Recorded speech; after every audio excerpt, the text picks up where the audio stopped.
यार फिर तोड़ दो, मार्शल लॉ ले आओ, सीधा सीधा मार्शल लॉ लगाओ। ये छुप के क्यों बात करते हैं? फिर सीधा मार्शल लॉ लगाओ। वर्दी वाले को देखकर मुझे अब भी कपकपी तारी हो जाती है। नैब को किसने रोका है? करे ना सुप्रीम कोर्ट के साथ, जरा जरूरत करे ना, छेड़खानी करे ना सुप्रीम कोर्ट के साथ। पैसा इमरान के पास तो नहीं है। GHQ खुदाई दावेदार नहीं है, इसलिए खुदाई दावेदारी कोई ना करे तो बेहतर है। वेलकम सियासत.pk से मैं हूं वकार बगौर। इस वक्त मेरे साथ मौजूद हैं पाकिस्तान के मुमताज कानूनदान सरदार मोहम्मद लतीफ खोसा। सरदार साहब, बहुत शुक्रिया आपके कीमती वक्त का।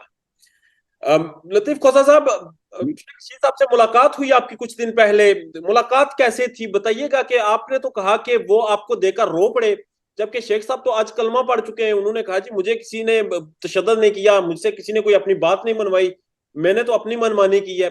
क्या कहेंगे?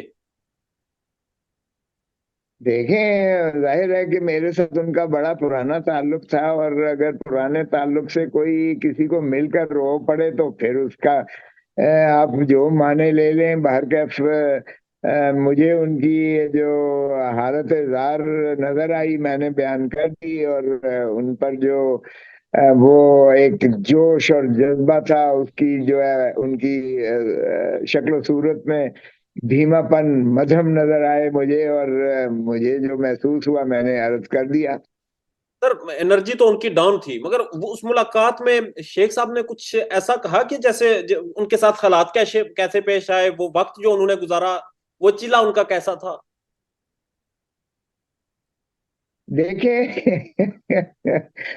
यार, सारा पाकिस्तान जानता है कि ये चिल्ला काटने वाली बात और ये कहना कि मैं जो है वो सुकून लेने के लिए कहीं चला गया था, या इमरान रियाज की तरह वो बिल्कुल मफलूक और मफलूज हो जाए। सारे पाकिस्तान को पता है कि बदकिस्मती से इस वक्त क्या हो रहा है मुल्क में। तो क्यों आप जो है इस तरह इसको ज्यादा खोली हुई खोल खुलवाना चाहते हैं? ये आप जरा जेरे लब मुस्कुराएं भी, और जरा इसको थोड़ा गहराई और बारीक बीनी को उसी जाविये से देखें। इस वक्त जो घुटन है इस मुल्क में, क्या कभी जिंदगी में देखी थी ऐसी घुटन? सर, शेख साहब कलमा पढ़ के मुकरे, उन्होंने कहा जी कोई तशद्दुद नहीं हुआ। क्या इसकी वजह ये तो नहीं है कि शेख साहब को लगता है दोबारा चिल्ला काटने के लिए ना जाना पड़े? देखे, मैंने एक बहुत और एक जय्यद किस्म के वो माशाल्लाह वो वफाकी वजीर थे, और हमारी हुकूमत में, और उनको बाद में जो है कहा कि इन्होंने जो है पता नहीं अरबों खरबों का वो किया है, और 90 दिन उनको जो है नैब लेकर, 90 दिन, और नैब के साथ वो मुक्तदर हल्के भी साथ थे। तो उसके बाद उसने कहा, जब जब मैंने उसकी जमानत करवाई तो वो कहने लगा कि वर्दी वाले को देखकर मुझे अब भी कपकपी तारी हो जाती है। तो ये तो देखें, ये तो एक मानी हुई बात है कि जिस अंदाज से इंसान पर एक खौफ तारी होता है, फिर वो लामहला नहीं चाहता कि उसके साथ वो सलूक दोहराया जाए।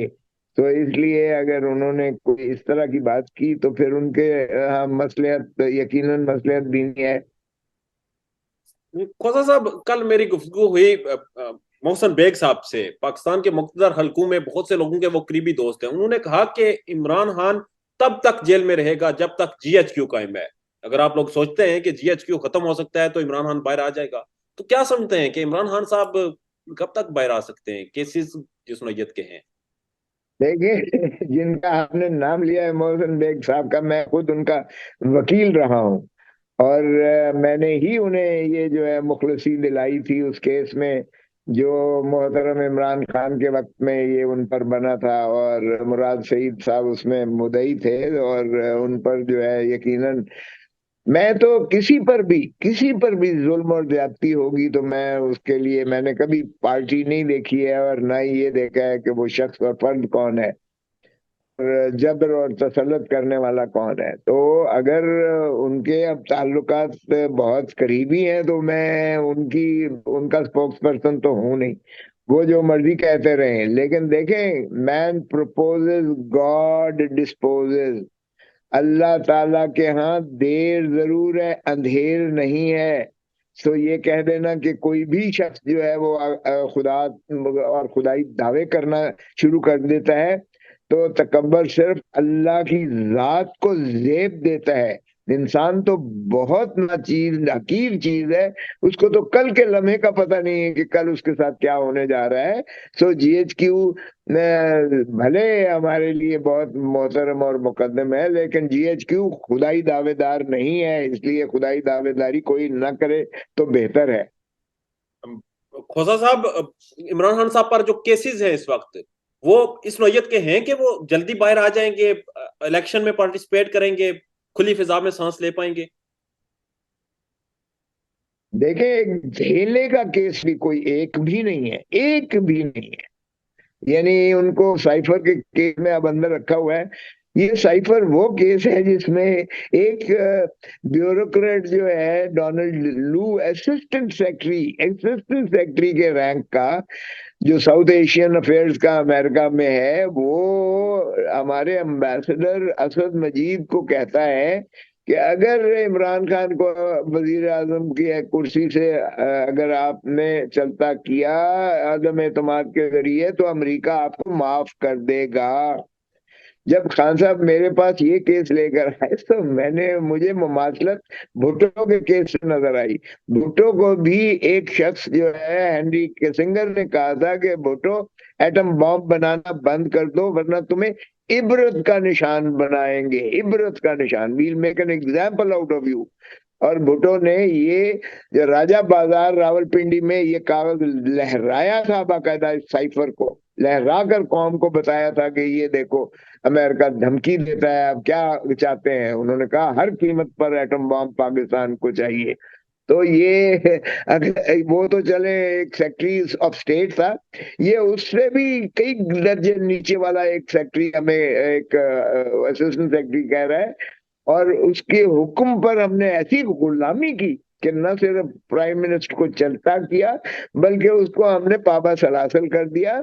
और अब बुलडोज कर रहे हैं हम उस ट्रायल को कि हम सजा भी करके दिखाएंगे कि देखें जी हमने सजा भी कर दी है। तो वो तो और बात है कि हमने उसे जो है स्टे करवा दिया है कि जेल ट्रायल नहीं हो सकता, और वो जज साहब की तैनाती भी जो है वो उस पर भी सवालिया निशान है, क्योंकि हुकूमत मनपसंद जज नहीं बना सकती कि वो उनसे के जरिए सजाएं करवा सके। ये खोसा साहब, आपकी आवाज बंद हो गई है। मैं समझता हूँ कि ये केस तो पाकिस्तान की गैरत और हमीयत के जनाजा निकालने के मुतरादिफ है। इस केस में कोई शख्स, कौन सा पाकिस्तान का दिफा भाई कमजोर पड़ गया है? कौन सा दिफा जो है इसकी किसी दुश्मन के हाथ में हमने जो है, इमरान खान ने ऐसी इत्तला दे दी है जिससे पाकिस्तानी कोई एटॉमिक तनसीबात के पर उनकी रसाई या उनको कोई नक्शा मिल गया है या कोई ऐसी बात है? ये केस तो बनता ही नहीं है सिरे से। और इसी तरह तोश खाने वाला जिसमें मैंने मुअत्तल करवाई है उनकी सजा, वो ना जज साहब वो केस सुन सकते थे, ना ही असिस्टेंट इलेक्शन कमिश्नर जो था वो इस्तगासा कर सकता था, करने का मजाज था। वो एक यानी अजीब किस्म की जूरिसडिक्शनल इनकैपेसिटी है दोनों इदारों में, वो भी खत्म हो जाएगी, कल खत्म हो जाएगी। हाँ, आप ये ठीक है कि अनवर बेग, उस बेग की मैं बात को उस हद तक हूं कि वो अवामिल जरूर कार फरमा है जिस वजह से मोहतरम इमरान खान साहब बाबा सलासल हैं। लेकिन ये तो मैं तमाशे 50 साल से देख रहा हूँ। हमने भुट्टो को फांसी लगते देखा, बीबी को शहीद होते देखा, हमने जो है आसिफ अली जरदारी को 11 साल में जेल होते देखा, अटक में हमने भुगताए, कोट लखपत में भुगताए, हमने कौन कौन सी जेलों में यही दिखाए। और नवाज शरीफ को हमने जलावतन होते देखा, हमने उम्र कैद होते नवाज शरीफ को पहले हाईजैकिंग केस में देखा, और अब जो है उन्हें 10 साल और 7 साल 17 साल की सजा जो है नायब अदालत से हो चुकी है, जिसकी वो अपीलें उनकी जेर तजवीज है। तो आपका क्या ख्याल है कि इमरान खान ताहयात जेल में रहेगा, और वो भी इस भोंदे केसेस में? उनके खिलाफ तो करप्शन के केसेस थे ना, वो गलत से सही थे जैसे भी थे। ये तो एक ढेले का भी इसमें करप्शन का चार्ज ही नहीं है। कोसा साहब, जेल ट्रायल तो नहीं होगा? जेल ट्रायल का आपने कहा कि आपने उस पर हुक्म इम्तना ही ले लिया, क्या जेल में तफ्तीश हो सकती है? इमरान खान साहब का के हवाले से एक ऑर्डर इस वक्त सोशल मीडिया पर सर्कुलेट कर रहा है कि एक जज साहब है, उन्होंने हाँ, वो मैं उनसे जेल में वो मेरे ही मैं ही कल पेश हुआ था उसमें। मैंने ही कहा था कि बिल्कुल आप तफ्तीश, भले वो तो जमानत पर हो तब भी तफ्तीश हो सकती है, वो अगर किसी और मुकदमे में बाबा सलासल हो जेल में तब भी तफ्तीश हो सकती है। तफ्तीश पर कोई कदगन नहीं होता है, तो तफ्तीश 3 दिन के लिए जज साहब ने इजाजत दी है। उन्होंने जिस्मानी रिमांड देने से इनकार कर दिया था, लेकिन उन्होंने कहा कि भले जेल में आप तफ्तीश कर लीजिएगा। वो अल कादिर ट्रस्ट वाला केस है। 190 मिलियन पाउंड जो था वो सुप्रीम कोर्ट के डेजिग्नेटेड अकाउंट में वो आया, जो है बहरिया के जो लिमिटेड जो है मलिक रियाज साहब की। और वो केस ये था कि उसमें पकड़ना तो नवाज शरीफ को चाहिए था, उसके बेटों को पकड़ना चाहिए था, क्योंकि वन हाइड पार्क जो थी वो 25 अरब की बजाय 50 अरब की मलिक रियाज ने खरीदी और डबल उसको अमाउंट दिया बतौर रिश्वत के नवाज शरीफ को, और उनके फर्जंद अर्जमंद को दिया। और इसी तरह वो तो अकाउंट सुप्रीम कोर्ट के अकाउंट में 190 मिलियन आया, और ना तो मलिक रियाज को किसी ने हाथ लगाया, ना किसी और को लगाया। और वो पकड़ के तो इमरान खान से तफ्तीश हो रही है, तो चले कर ले, क्योंकि 190 मिलियन पाउंड जो है वो तो सुप्रीम कोर्ट के अकाउंट में है। भाई अगर आपको पैसा मकसूद है तो आप एक हुकूमत में हो, हुकूमत जो है उस वक्त कहे कि जी ठीक है, हम इस अकाउंट से लेकर हम सरकारी खजाने में इसको जमा करवा रहे हैं, क्योंकि ये सरकार का पैसा है। कौन सा इमरान खान को गेन हुआ इसमें से? एक देने का नहीं हुआ। 190 मिलियन पाउंड था, वो सीधा का सीधा सुप्रीम कोर्ट के डेजिग्नेटेड अकाउंट में आ गया, जो मलिक रियाज ने एक राजीनामे की शक्ल में, एक डील की शक्ल में, एक सेटलमेंट की शक्ल में सुप्रीम कोर्ट में देना था। और उन्होंने कहा कि रजिस्ट्रार जो है इसमें अकाउंट रखेगा, और यही पैसा जो हमने इस पर जुर्माना आयद किया है या हर्जाना आयद किया है वो मलिक रियाज का इसमें डिपॉजिट होता रहेगा। तो वो 190 मिलियन था भी मलिक रियाज का, जो लंदन में था। अगरचे उसने हाइड पार्क की भी पैसे उसने जो है इस अंदाज से जो है शरीफों को भी दिए और सब कुछ किया, लेकिन उनको तो ना शरीफों को कोई पकड़ता है, ना मलिक रियाज को कोई पकड़ता है, ना सुप्रीम कोर्ट से कोई पैसे वापस लेता है। और कहते हैं मलिक अपना इमरान खान ने, अगेन इमरान खान ने क्या किया इसमें? वो तो काबीना का फैसला था। अगर इमरान खान ये 190 मिलियन ना लेता तो इसको जो है वहां पाकिस्तान की हुकूमत को मुकदमा करना पड़ता, जिसमें हजारों क्या लाखों पाउंड का जो है पाकिस्तान के बौला का खर्चा होता। और अगर मनी लॉन्ड्रिंग पाई जाती तो सरकार जब्त भी कर सकती थी, वहां बरतानिया की सरकार जब्त कर सकती थी। ये तो उल्टा उसने कहा चले मुल्क में पैसा आ रहा है, भले इस अकाउंट में आए या उस अकाउंट में आए, मुल्क में तो कम से कम आ रहा है। अब अगर हुकूमत समझती है कि ये इस डेजिग्नेटेड अकाउंट की बजाय सरकारी खजाने में है, तो 1 सेकंड लगता है फैसला करें काबीना में और ये उधर से ट्रांसफर करवा लें पैसा। इसमें इमरान खान को कौन सा पैसा मिला है? एक धेले का गेन हुआ है। खोसा साहब, शॉर्टली मुझे ये बताइएगा, आप ये कहना चाहते हैं कि अगर इस केस में 190 मिलियन करप्शन केस जो है, इसमें इमरान खान अगर फरीक है तो इसमें फरीक सुप्रीम कोर्ट को भी बनाना चाहिए जिन्होंने वो पैसा एक्सेप्ट किया? नहीं भाई, वो तो अकाउंट ही उसके में डेजिग्नेटेड में आया। एक्सेप्ट करने का क्या सवाल है? आप जाएं किसी भी अकाउंट में आप जमा करवाएं, देखिए पैसा निकालने पर जो है पाबंदी होती है, पैसा जमा कराने पर कभी पाबंदी नहीं होती है आपको। इसलिए वो उन्होंने भेजा उधर की जो क्राइम एजेंसी है, बरतानिया की क्राइम एजेंसी ने भेजा सीधा अकाउंट में पैसा आ गया। अगर इन्होंने वापस लेना है पैसा हुकूमत पाकिस्तान ने या नैब को है कोई ऐसी है, तो नैब फिर मांग ले कि सुप्रीम कोर्ट के रजिस्ट्रार से पैसा ले ले। 190 मिलियन कोई इमरान खान के अकाउंट में तो नहीं है, एडमिटेडली मुसल्लमा तौर पर सुप्रीम कोर्ट के रजिस्ट्रार के डेजिग्नेटेड अकाउंट में है, वहां से नैब ले ले। इस तरह नहीं करती है। आपके हमारे जितने भी हमने देखे हैं मुल्जमान हैं, या जितने भी हमने देखा है बेनिफिशियरी, उनके अकाउंट से जब्त हो जाते हैं, उनकी क्वेश्चन लग जाता है, उनकी जायदादें, जागीरें, जमीनें, वो कुछ भी नहीं बेच सकते हैं। और अगर ये चाहे तो रिकवर कर ले। नैब नैब को किसने रोका है? करे ना सुप्रीम कोर्ट के साथ, जरा जरूरत करे ना, छेड़खानी करे ना सुप्रीम कोर्ट के साथ। पैसा इमरान के पास तो नहीं है। इमरान किसे किस चीज की आप तफ्तीश कर रहे हो? करते रहो तफ्तीश। वो तो आपने खुद लिख दिया है कि वो उसके डेजिग्नेटेड अकाउंट में 190 मिलियन पाउंड सीधा उस क्राइम एजेंसी ने, बरतानिया की क्राइम एजेंसी ने इसी डेजिग्नेटेड अकाउंट में ही भेजा है, क्योंकि वो पैसा ही मलिक रियाज का था और आना भी मलिक रियाज के अकाउंट में था। तो ये आप निकाल लें, मलिक रियाज को पकड़ लें। मलिक रियाज ने अगर मनी लॉन्ड्रिंग की है, उसकी तरफ तो कोई जाता नहीं है। वो इतना ही चाहिए और इतना ही ब्लू आइड है इनका, उसको तो कोई छेड़ता भी नहीं है, ना उसको कोई बागपुर है, ना वो मुल्जिम है, ना उसका बेटा और बेटी जो उसमें यानी उनके भी नाम आते हैं, उनको भी किसी ने नहीं पूछा है। पकड़ लिया है तो सिर्फ इमरान खान को पकड़ लिया है। अच्छा खोसा साहब, फौजी अदालतों की तरफ आते हैं। फैसला आ गया था, फौजी अदालतें गैर आईनी गैर कानूनी करार दे दी गई थी। उसके बाद सेनेट से करारदाद पास हुई, शुहदा की फैमिलीज आ गई। तो अब तो सर मामला जायज लगता है। इससे बड़ा मजाक नहीं हो सकता है।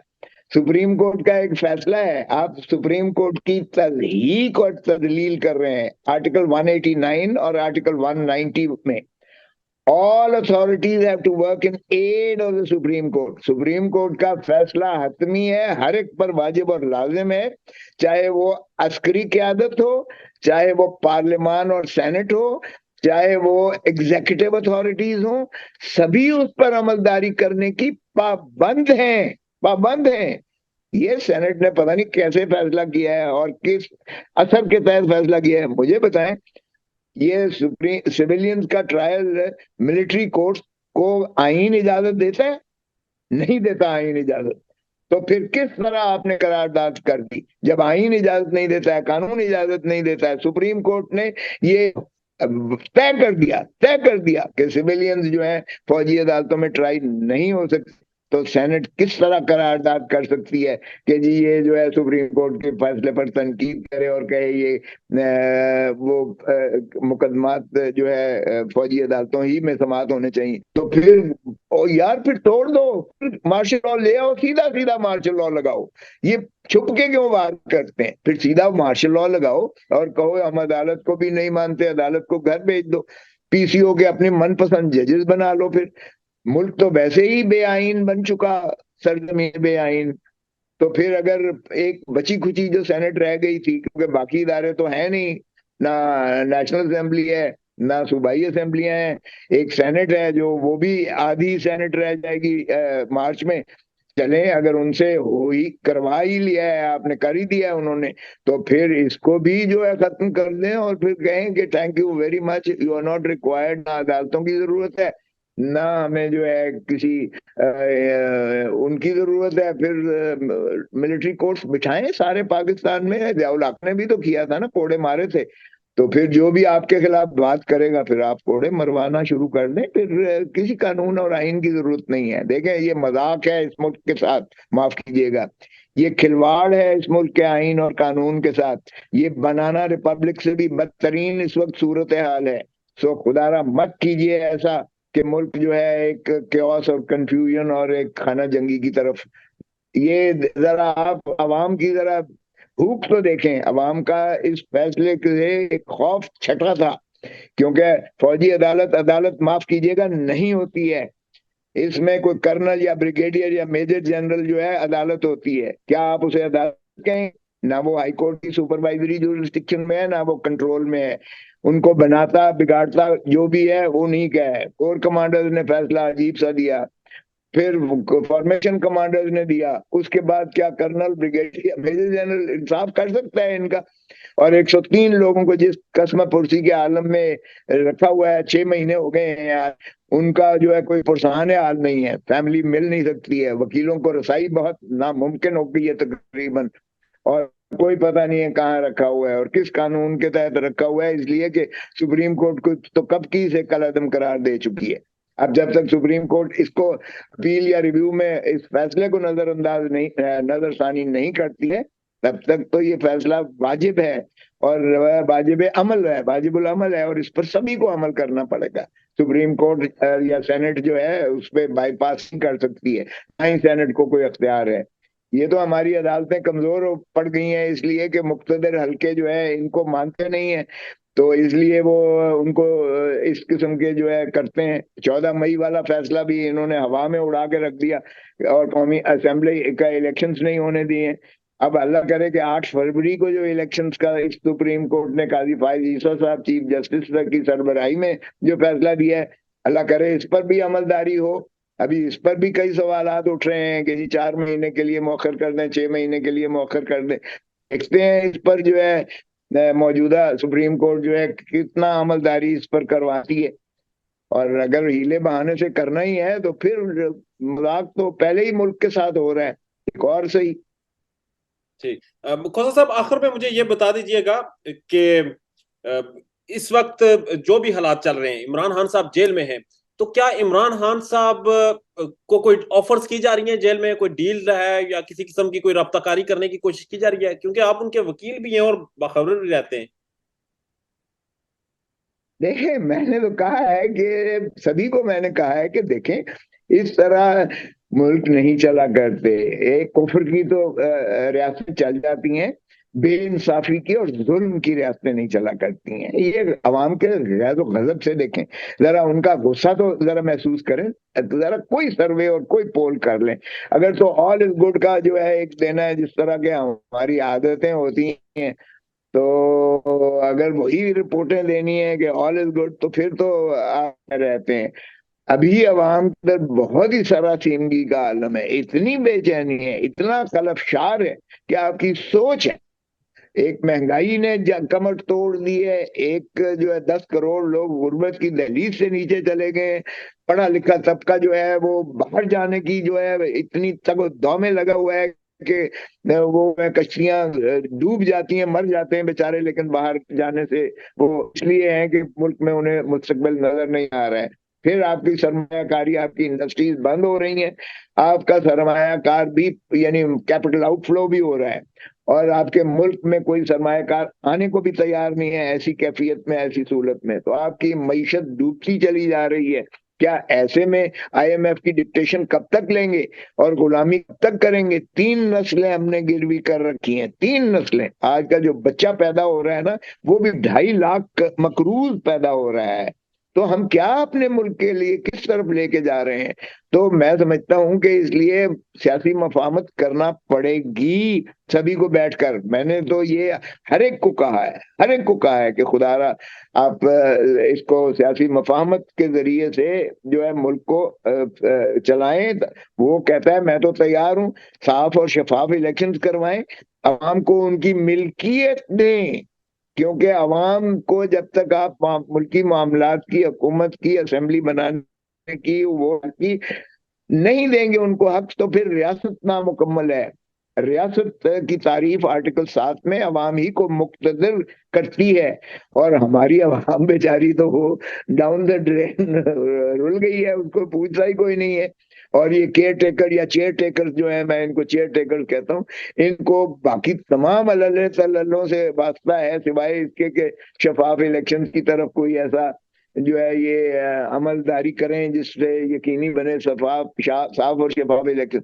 देखिए, अगर धांधली ज्यादा इलेक्शन हुआ, अगर बेईमानी की गई, अगर फिर सिलेक्टेड मुसल्लत किया गया कोई, जिस तरह बादशाह सलामत क्वेटा में फिर रहे हैं और सारा बाप जो है वो उन्हीं के साथ चला जा रहा है, जो हमारे साथ भी दिए गए थे वो भी उन्हीं के साथ लाइन लगी हुई है एक। तो इस तरह बाप का बाप को पता होना चाहिए कि ये पाकिस्तान का इस तरह से आप हिला के रख देंगे, इस तरह इसकी जो है बुनियादें हिल जाएंगी। खुदारा अवाम को उनका हक दीजिएगा, इसी में फलाह है, इसी में ममलिकत और इसी में रियासत जो है फले फूलेगी। कलेक्टिव विजडम के जरिए कुरान भी यही कहता है, हमारा आइन भी यही कहता है कि जमहूर को हक है हुक्मरानी करने का अल्लाह ताला की हकमियत आला के ताबे, तो इसको करने दें, बजाय इसके कि अपना मन पसंद या मुसल्लत करने की किसी शख्स को कोशिश की जाए। और अब तो सारे ही नाला है कि एक शख्स को जो है वो जो कहता है, उसका भाई कहता है कि मैं 30 साल से उनकी आंखों का तारा हूं, और उसको जो है हर जगह एक रेड कार्पेट रॉयल वो उसको दिया जा रहा है, इस्तकबाल दिया जा रहा है, हालांकि वो सरेदस्त सजा याफ्ता है, करप्शन केसेस में सजा याफ्ता है। और अभी तक उनकी अपीलें जो हैं वो जेरे तवीज हैं, अगरचे माशाअल्लाह नैब इस वक्त इतनी उनकी बांदी और लौंडी है कि जिस दिन वो अपीलें लगी नैब खुद कहेगी कि जी इनमें हमारे पास कोई शबायत सबूत नहीं है, इनको भले बरी कर दें। वो भी हमें पता है कि यही होने जा रहा है, लेकिन जब तक होता नहीं है तब तक तो वो सजा याफ्ता भी है, और तब तक नाअहल भी हैं, और तब तक ये बादशाह सलामत को मुसल्लत नहीं किया जा सकता। सो ये अमीरुल मोमिनीन के ख्वाब देखना बंद कर दें। और शेख रशीद ने तो पहले ही कहा है कि मुझसे तो 4 नंबर गेट वालों ने थोड़ा वो आंखें फेर ली हैं, मैं देखता हूँ नवाज शरीफ की बारी कब आती है। तो डरे उस दिन से, पहले भी आपको हाईजैकिंग केस में किया गया था, फिर दूसरी मर्तबा आप माशाल्लाह आपको मुल्क बदर कर दिया गया, या आप बहाना करके बीमारी का आप दोबारा सजा के होते हुए भी आप 4 साल फिर मफरूर रहे। ये ना हो कि तीसरी बार भी आपकी फिर कोई ऐसी बारी आए कि आपको फिर पछताना पड़े कि काश मैंने ऐसा ना किया होता। तो चलने दें मुल्क को, खुदारा आवाम को मिल्कियत दें, उनका जो है हक के वोट दें, उनको हक के हुक्मरानी दें, और उनको मिल्कियत दें उनके अपने मामलात को निपटाने के लिए। लतीफ खोसा साहब, आपके कीमती वक्त का, आपकी राय का, आपके तजिए का बहुत शुक्रिया सर। जज़ाक। पाकिस्तान में इस वक्त सबसे बड़ा मसला बोलने का है। पाकिस्तान में बोलने नहीं दिया जाता, जुबानें खींच ली जाती हैं, डर है, खौफ है, टेरर है। पाकिस्तान का मीडिया मुकम्मल तौर पर कंट्रोल्ड है, वेल मैनेज्ड है, एक मैसिव सेंसरशिप है। इसी तरह का दबाव पाकिस्तान में siyaset.pk भी फेस कर रहा है, जिसे पाकिस्तान भर में गुज़श्ता कई महीनों से मावरा आइन, मावरा कवानीन मुकम्मल तौर पर बंद कर दिया गया है, मुकम्मल तौर पर बैन कर दिया गया है। siyaset.pk की नशरियात को लिमिटेड करके पाकिस्तान में छोड़ दिया गया है। तमाम तर कानूनी मुआवजे के ऊपर आवाज उठाई गई, दस्तक दी गई, लेकिन हर तरफ से खामोशी है, सन्नाटा है, कहीं पर कोई सुनवाई नहीं है, कोई सुनने को तैयार नहीं है। लेकिन इसका हल क्या है? क्या खामोश हो जाएं? क्या सवाल ना करें? क्या मालूमात आप तक ना पहुंचाएं? क्या इंफॉर्मेशन आप तक ना पहुंचाएं? मालूमात भी पहुंचेगी, इंफॉर्मेशन भी पहुंचेगी, सवालात भी उठेंगे, लेकिन अब आपने रोल प्ले करना है, आपने अपना किरदार अदा करना है। और छोटा सा एक प्रोसीजर है, प्रोसेस है, उसके बाद आप अपना किरदार अदा करें और हमारी मदद करें। पहले आपने यह करना है कि हमारे यूट्यूब चैनल को सब्सक्राइब करना है, उसके बाद ज्वाइन के बटन के ऊपर जाना है, क्लिक करके हमारा मेंबर बनना है। या फिर दूसरा ऑप्शन यह है कि आपने वीडियो की डिस्क्रिप्शन में जाना है, वहां पर पैट्रियन का लिंक मौजूद होगा, उस लिंक के ऊपर क्लिक करें और हमें सपोर्ट करें, हमारा हिस्सा बने, हमारी ताकत बने। ख्याल रखिएगा। अल्लाह हाफिज।